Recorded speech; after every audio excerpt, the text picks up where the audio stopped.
Titus Labienus was born around 100 BC, in the province of Picenum. Because the Pompeius family was the most prominent in Picenum, it's likely that Titus Labienus had some early ties with Pompeius Magnus during his youth. His early military service was performed under the proconsul, Publius Servilius Vatia Asauricus, who was one of a long list of governors in command during Rome's war against the pirates. In 63 BC, Titus Labienus served a term as tribune of the plebs. His association with Pompeius Magnus brought him to Caesar's attention and, because Pompeius and Caesar worked closely at the time, Titus Labienus was encouraged to file an indictment against an aged senator named Gaius Rabirius. Rabirius, in his youth, was among those who murdered the tribune, Lucius Appius Saturninus, 37 years earlier. Although Gaius Rabirius was successfully defended by Cicero, the trial had served as a watershed moment, revealing that Rome's optimates had come to rely on the Senatus Consultum Ultimum as a weapon to destroy, not Rome's foreign enemies, but their own political opponents. Also in 63 BC, Titus Labienus, in his capacity as tribune of the plebs, carried a plebiscite law which removed election of a new Pontifex Maximus from the jurisdiction of the College of Pontiffs, instead placing the decision in the hands of the voting public. Caesar, who as aedile, had given the public unparalleled games and entertainments, along with reinstalling previously censored statues of his late uncle, Gaius Marius, easily won election as Pontifex Maximus, over the more qualified candidates running for the office. His services to Caesar rendered, Titus Labienus secured for himself the office of praetor, around the time of Caesar's 59 BC consulship. When Caesar left to take up command of his 3 provinces, Titus Labienus accompanied him as a legate, able to command the armies in Caesar's absence, by virtue of his pro-praetorial status. In 58 BC, at the beginning of Caesar's conquest of Gaul, he had few legates who were as reliable as Titus Labienus. Publius Crassus, Decimus Junius Brutus, and Quintus Titurius Sabinus were young, and Caesar was initially cautious over their inexperience. However, by 57 and 56 BC, Titurius Sabinus had defeated the Venelli uprising, Decimus Junius Brutus had commanded the fleet which took down the Veneti, and Publius Crassus had defeated the Sociates in Aquitania.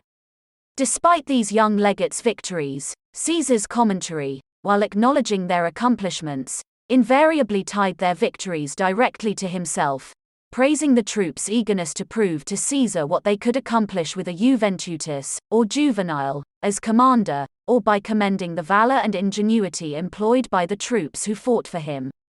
Yet, in 54 BC, when Caesar split his legions, wintering them throughout Gaul, he made the mistake of placing 2 generals, Titurius Sabinus and Aurunculeius Cotta, in charge of a single camp.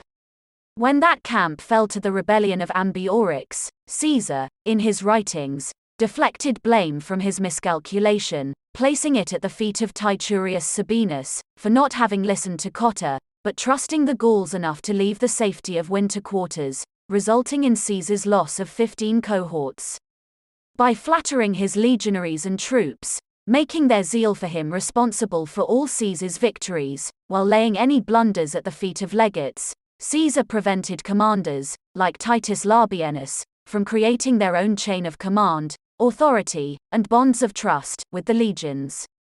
So, when Caesar returned to Britannia, leaving Titus Labienus in charge of Gaul, there was little opportunity for Labienus to shine. Caesar had taken half of Gaul's tribal leaders with him, leaving the other half with Labienus, ensuring all would be quiet in Gaul during Caesar's absence. In his writings for the newsreaders, Caesar rarely failed to remind that each victory in Gaul was executed in his name. Titus Labienus's defeat of the Treveri, which robbed Caesar of the credit for personally defeating that tribe, and his victory over the Parisii, performed against the backdrop of Caesar's failure to take Gergovia, was still accomplished thanks to Caesar's troops. Though many saw Titus Labienus as being Caesar's second in command, he was as much a subordinate to the glory of Caesar as were the troops, all part of Caesar's magnificent military and propaganda machine. It could not have gone unnoticed by Titus Labienus that while he remained in Gaul for 8 long years, fighting for Caesar's glory, his own political career in Rome remained unchampioned by the general. Yet, Caesar had not failed to support Marcus Antonius for the quaestorship, both in 53 and again in 52 BC, then for a priesthood that became available, and finally, for the office of tribune of the plebs for the 49 BC year. So, by the end of 50 BC, as the Senate gradually reached the conclusion that there would be armed conflict between Caesar and Pompeius, overtures were made to Titus Labienus to return to the legitimate government of the Senate, and help them stop Caesar, a revolutionary who valued his personal reputation above his country's higher cause. Labienus had been assigned the governorship of Cisalpine Gaul by Caesar, around September of the 51 BC year. This was rumored to have been done as part of Caesar's plan to share his next consulship with Titus Labienus. However, even if Titus Labienus was made co-consul alongside Caesar for the 48 BC year, the dynamics of power would remain the same. It was Caesar with whom the Senate, the Pompeians, and the Boni had to contend. Even as consul, Titus Labienus would remain just another subordinate, gifted the consulship by the will of Caesar, rather than being summoned to it by the will of the people. After Caesar led his 13th legion across the Rubicon, and marched them to the town of Rimini, Titus Labienus defected from the Caesarian party. We don't know on exactly which day he made his decision, but by January 22, Labienus had arrived at the town of Teanum Sidicínum, where he met with the 49 BC consuls, Gaius Claudius Marcellus and Lucius Cornelius Lentulus Crus. Having fled Rome over Caesar's unexpected invasion of Italy, the consuls were attempting to arrange a showdown in Italy. Pompeius Magnus favored leaving Italy altogether, using his navy to block the grain transports from Africa and Sicily to weaken Caesar's forces. Then, after gathering legions from Hispania and Africa, and combining them with the armies of his many eastern client kings, he favored re-invading Italy in order to defeat Caesar. But this was the last thing the Senate wanted, as this would see Pompeius at the head of multitudes of legions, dominating Rome as a new, and more frightening version of the dictator, Lucius Cornelius Sulla.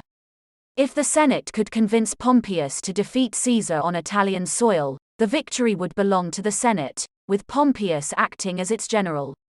The alternative would see the victory go to Pompeius Magnus, and the Senate would become just another part of his dominion. To this end, the legions Pompeius had begun raising at the end of the 50 BC year were stationed throughout Italy, and along the Via Flaminia, the road Caesar would need to travel. The town of Auximum was commanded by Publius Atticus Varus. Publius Lentulus Spinther held 10 cohorts at Asculum Picenum, and Lucius Domitius Enobarbus marched another 31 cohorts into the town of Corfinium. Thermus had 5 cohorts at Iguvium, and another 6 cohorts were garrisoned at Camerinum, under the command of Lucilius Hirrus. The praetors, Lucius Manlius and Rutilius Lupus, commanded an additional 9 cohorts, though we don't know in which towns they were stationed. Pompeius, who had departed Rome in favor of Capua, met up with Titus Labienus sometime between the 22nd and 25th of January, at which time Titus Labienus tried to dissuade Pompeius from his plan to leave Italy. Caesar had only 1 legion, and between Pompeius and the Senate, was vastly outnumbered. Furthermore, Labienus told Pompeius that Caesar's Gallic legions were exhausted, tired of fighting Caesar's long war, and that they had no stomach for civil war.